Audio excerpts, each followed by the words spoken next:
BA भाग प्रथम वर्ष के अंतर्गत आज हम प्रश्न पत्र प्रथम में 5वीं इकाई में काव्य शास्त्र के भेदों तथा उनके अभिप्रेत और व्यवहार के बारे में बात करेंगे। पिछले वीडियो में हमने काव्य शास्त्र की परिभाषा और अर्थ के बारे में बात की। आज हम काव्य शास्त्र के जो भेद हैं उनके बारे में बात करेंगे। काव्य के प्रमुखतः दो भेद हैं, दृश्य काव्य और श्रव्य काव्य। दृश्य काव्य में नेत्रों से देखे जाने वाले नाटक, प्रकरण आदि को रखा जा सकता है और श्रव्य काव्य में सुनाने योग्य काव्य को जैसे कहानी, कविता आदि को रखा जा सकता है। दृश्य काव्य में नाटक आदि आते हैं।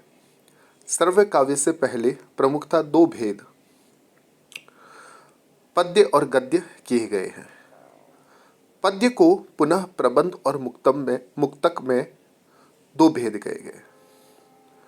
प्रबंध में क्रमबद्ध यानी सिलसिलेवार पद्य रचना आती है और मुक्तक में सिलसिले की आवश्यकता न होकर उसमें प्रत्येक छंद एक दूसरे से मुक्त या स्वतंत्र रहता है। प्रबंध काव्य के आकार की दृष्टि से दो भेद किए गए हैं, महाकाव्य और खंड काव्य। महाकाव्य में समग्र जीवन का चित्रण करने का प्रयास किया जा रहा है, जैसे कि रामचरितमानस महाकाव्य है, इसलिए क्योंकि तुलसीदास ने श्री राम के बाल्यकाल से लेके उसके जीवन के चरमोत्कर्ष तक का समय जीवन अंकित करने का प्रयास किया। पंचवटी खंड काव्य का उदाहरण है, क्योंकि उसमें मैथिली शरण गुप्त ने श्री राम के पंचवटी संबंधी जीवन के भाग का चित्रण किया है। इसी प्रकार मुक्तक के दो भेद माने गए हैं, एक तो पाठ्य मुक्तक और दूसरा गेय मुक्तक अर्थात गीति काव्य। पाठ्य मुक्तक पढ़ने सुनने मात्र के लिए होते हैं, जैसे रहीम और बिहारी के दोहे। जिस प्रकार श्री मैथिली शरण गुप्त का जयद्रथ वध या महाकवि तुलसी का रामचरित काव्य है, उसी प्रकार श्री वियोगी हरि कृत तरंगिनी या अंतर्नाद अथवा श्री राय कृष्णदास विरचित साधन और भावुक भी काव्य है। कुछ परंपरा के अनुयायी केवल पद्यात्मक रचनाओं को ही काव्य मानते हैं, परंतु ऐसा करके वे आकार को, बाहरी ढांचे को प्रधान मान लेते हैं, आत्मा की कविता के गुण की अपेक्षा कर बैठते हैं। यह ठीक नहीं।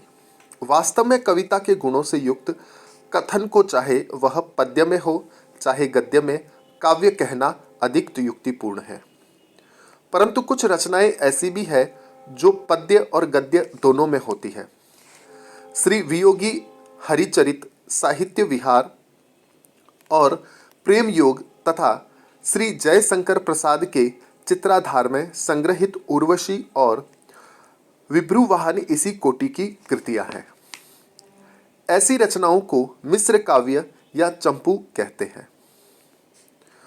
प्रयोजन की दृष्टि से काव्य के दृश्य और श्रव्य दो भेद किए जाते हैं। दृश्य काव्य वे कहलाते हैं जिनमें वरण्य कथानक का अभिनय यानी किसी अवस्था का देह, वचन, वेशभूषा और शारीरिक चेष्टाओं के द्वारा किया गया अनुकरण किया जा सके।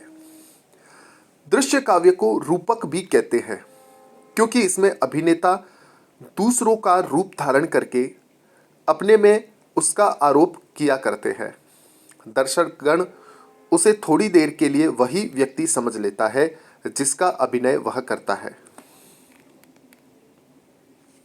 श्रव्य काव्य वे हैं जो केवल सुनने या पढ़े जा सकते हैं, जिनका अभिनय न हो सके। दृश्य काव्य पढ़े या सुनने न जा सकते हो ऐसा नहीं है, किंतु उसका असली आनंद तभी आता है जब उनका अभिनय रंगशाला में किया जाए। राजा लक्ष्मण सिंह द्वारा अनुदित अभिज्ञान शाकुंतल और भारतेंदु हरिश्चंद्र कृत सत्य हरिश्चंद्र भारत दूरदशा आदि अथवा श्री जगन्नाथ प्रसाद मिलिंद कृत प्रताप प्रतिज्ञा भी श्री प्रसाद विरचित अजात शत्रु चंद्रगुप्त या स्कंदगुप्त आदि पुस्तकों का आनंद सुनने या पढ़ने से कम नहीं आता। परंतु जब इनमें वर्णित कथानक हम अभिनेताओं के द्वारा खेला जाता है और देखते हैं, तब इनका आनंद सुनने या पढ़ने की अपेक्षा कई गुना बढ़ जाता है। दृश्य काव्य के अंतर्गत रूपक और उपरूपक आते हैं, जिनमें से रूपक के 10 और उपरूपक के 18 भेद होते हैं। नाटक का प्रयोग हमारी भाषा में रूपक के अर्थ में होने लगा है, परंतु यह रूपक के 10 भेदों में से एक है, जिसका कारण है उसमें नाट्य शास्त्र से संबंध रखने वाले सभी लक्षण पाए जाते हैं और उसमें सभी रसों का समावेश हो सकता है। श्रव्य काव्य की शैली भेद से गद्य और पद्य 2 विभागों में बांटा जा सकता है। गद्य के अंतर्गत कथा, कहानी, आख्यायिका, निबंध, उपन्यास आदि आते हैं। इसके अतिरिक्त ऐसी रचनाएं भी आती है जिन्हें किसी अन्य अच्छे नाम के अभाव में गद्य काव्य या गद्य मुक्तक कहा जाता है। पद्य काव्य के प्रबंध की दृष्टि से मुक्तक और प्रबंध 2 भेद किए जाते हैं। मुक्तक काव्य ऐसी छंदोबद्ध रचना को कहते हैं जिसके एक छंद का भाव दूसरे से मुक्त या निरपेक्ष हो, जैसे मीरा के पद, बिहारी, तुलसी, वृंद, रहीम या वियोग हरि की सतसई के दोहे मुक्तक काव्य के उदाहरण है। प्रबंध काव्य में कोई कथानक धारावाहिक रूप से वर्णित होता है। उसके छंद प्रबंध संबंधित होते हैं, वे एक दूसरे से अलग नहीं किए जा सकते। यदि ऐसा किया जाए तो उनका भाव पूर्णतया स्पष्ट नहीं होता। मुक्तक में एक छंद अपने तय पूर्ण होता है, प्रबंध में नहीं। तुलसी का रामचरितमानस, जायसी का पद्मावत, हरिओद का प्रिय प्रवास, मैथिली शरण का साकेत, जयद्रथ वध प्रबंध काव्य के उदाहरण हैं। अब हम प्रबंध काव्य के भेद और खंड महाकाव्य के बारे में बात करते हैं। प्रबंध के विस्तार की दृष्टि से प्रबंध काव्य के भी 2 भेद किए जाते हैं, खंड काव्य और महाकाव्य। खंड काव्य में मानव जीवन के किसी एक अंश का वर्णन होता है, उसकी संपूर्ण व्यापकता का नहीं। मैथिली शरण के जयद्रथ वध, पंचवटी, विरहिणी वज्रांगना, बक संहार, वन भैरव आदि राम नरेश त्रिपाठी के पथिक, मिलन और स्वप्न अथवा सिया राम शरण गुप्त का मौर्य विजय खंड काव्य है। महाकाव्य में जीवन का विस्तृत और पूर्ण वर्णन होता है। उसमें खंड काव्य की अपेक्षा आकार की दीर्घता के साथ विषय की व्यापकता भी अधिक रहती है। तुलसी का रामचरितमानस और रामचरित उपाध्याय का रामचरित चिंतामणि महाकाव्य है। अब हम बात करते हैं ध्वनि गुणीभूत व्यंग्य और चित्र अलंकार काव्य। इन भेदों के अतिरिक्त रमणीयता के अनुसार काव्य के 3 प्रकार माने जाते हैं। जिन कविता में शब्दों के साधारण अर्थ की अपेक्षा उनसे निकलने वाले व्यंग्य में अधिक चमत्कार हो, उसे ध्वनि काव्य कहते हैं। जैसे राम ने जटायु से कहा कि सीता हरण समाचार स्वर्ग में जाकर मेरे पिता से न कहना, यदि मैं राम हूं तो स्वयं रावण अपने कुल सहित आकर उसे कहेगा। इसमें व्यंग्य यह है कि मैं रावण उसके कुल समेत मार डालूंगा, वह सपरिवार स्वर्ग जाएगा।